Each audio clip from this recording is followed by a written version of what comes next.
All right, more fun. 2007 Ford E-350. Having a few problems, but it's been a good truck so far. But this check engine light's getting on my nerves, so I'm gonna figure out once and for all, what is it? What in the world is it?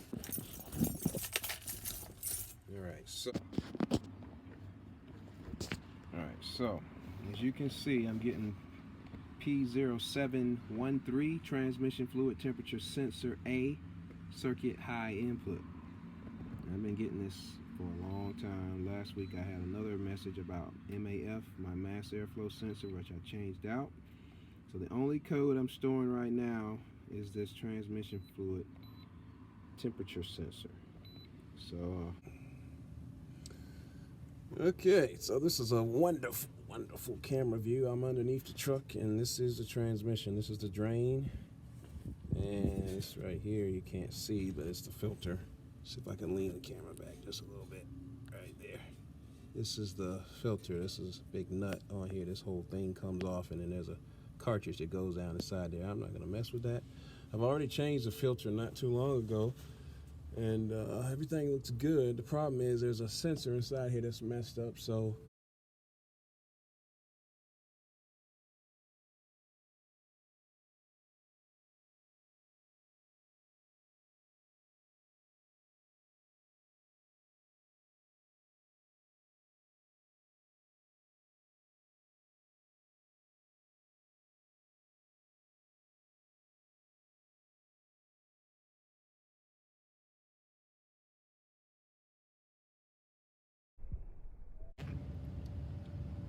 you can see my drain bolt is still in place and my pan is still in place. I've got this pallet. I'm gonna unbolt this thing and drop it down on this pallet and hope I don't spill every ounce of fluid out of this thing on the ground. Do the best I can, and should be interesting. Check it out. And we're gonna pump this jack up. Try to put this somewhere near the center.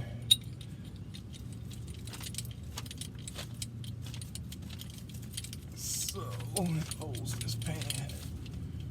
Thought about using a piece of wood, balance it. Probably would have made more sense. I just don't get a good feeling about the wood or the jack. I just don't know the weight load, where it's going to distribute, so I'm just going to do the best I can. Anyway.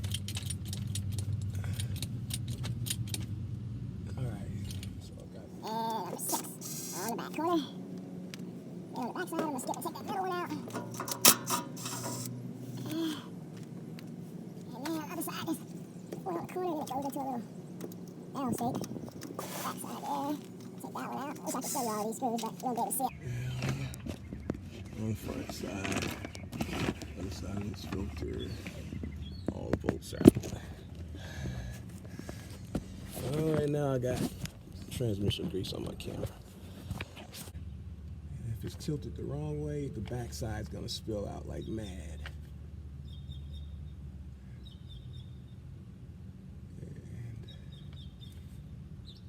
And oh, there it goes. Oh boy. There it goes. This is not how you do it.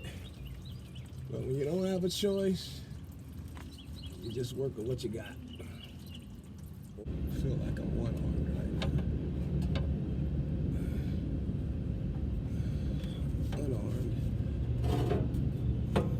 Unarmed man. Unarmed man.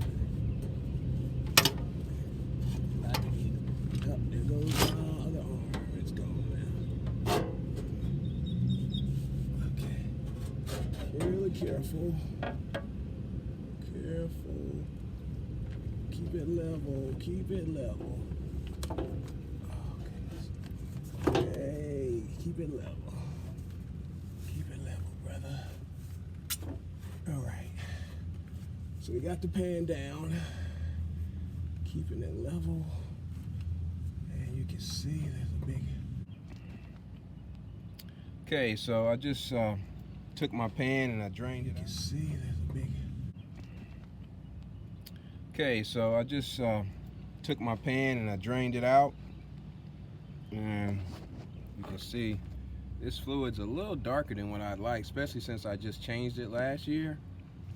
So instead of putting that back in there, I'm gonna go ahead and change it, replace it, and you can see down in here it doesn't look as dark because it's thinner. Of course, it's a lot darker when it's all together, so it's not black like black oil that's been burned all the way out, but it is pretty dark. And around the magnet you can see there's a little bit of fuzz there, but for this thing to have almost 200,000 miles on it, not terrible. You know, there is some shavings there, and we'll clean all that off. But this is the old school way. The old school way that we used to clean the magnet off the old transmission. You just take the pan out, drop the pan out, clean it out good. These new vehicles, you don't have to take the pan out, but since my bolt was spinning and couldn't do anything about it, I had to take the whole pan out. And you can see backwards on there, it says this pan has a real powerful pull, separates that heavy gunk.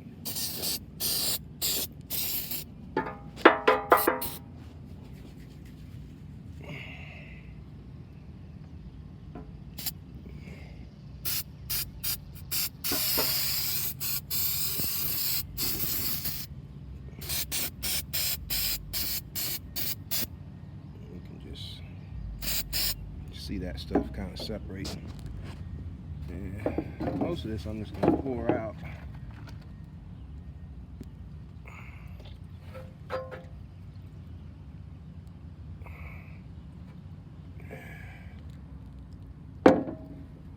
The rest of it I'm going to rinse out, wipe down.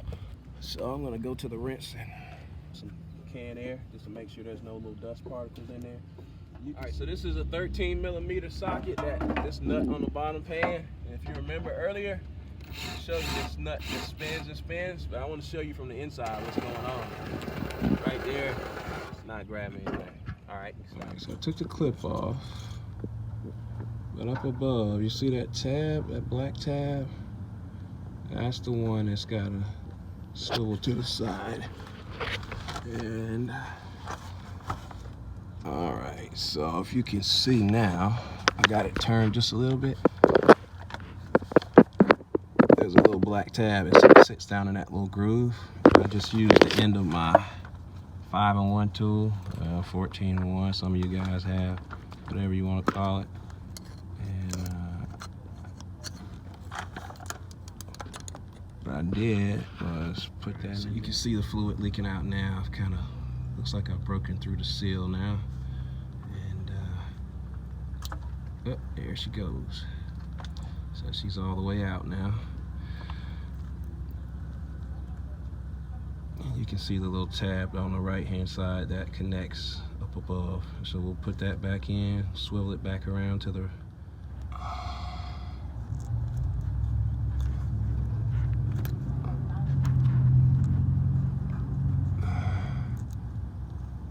oh wow, I did that, more fluid came out.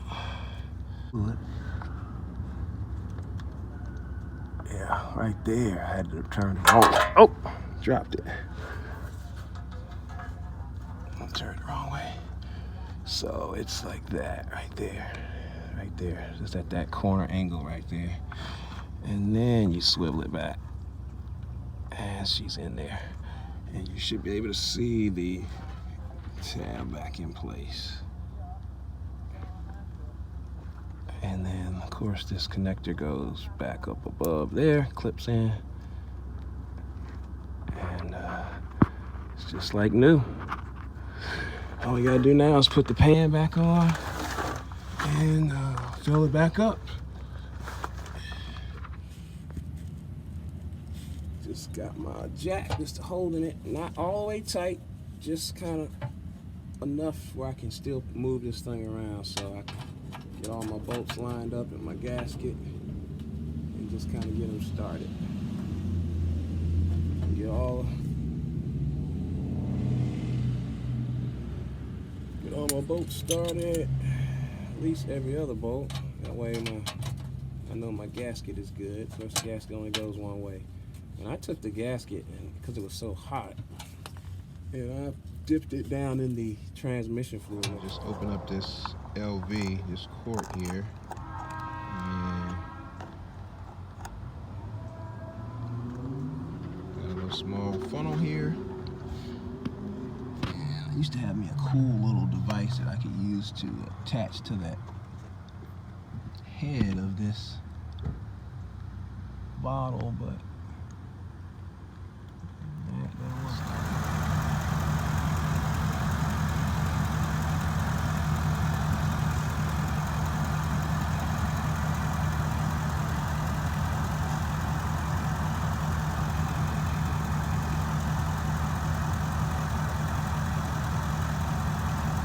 it's red still.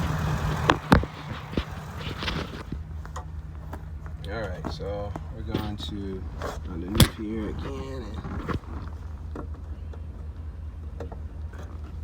and put in our scan tool.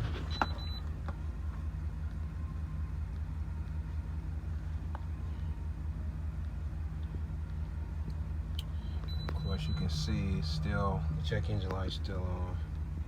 Still seeing P0713. That's pretty normal. That code's been set for a while, so what I'm going to do is reset the code.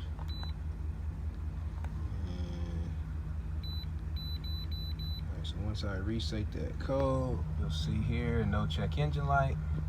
And what we've got to do is drive it and make sure we get enough miles to reset that code.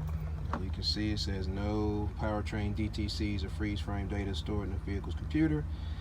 Sometimes it'll tell you there's a pending code. If it's thinking that there's going to be a code, there's no pending code, so that's a good sign that maybe we got the right sensor. So now we got to drive and we'll see what happens when we get back.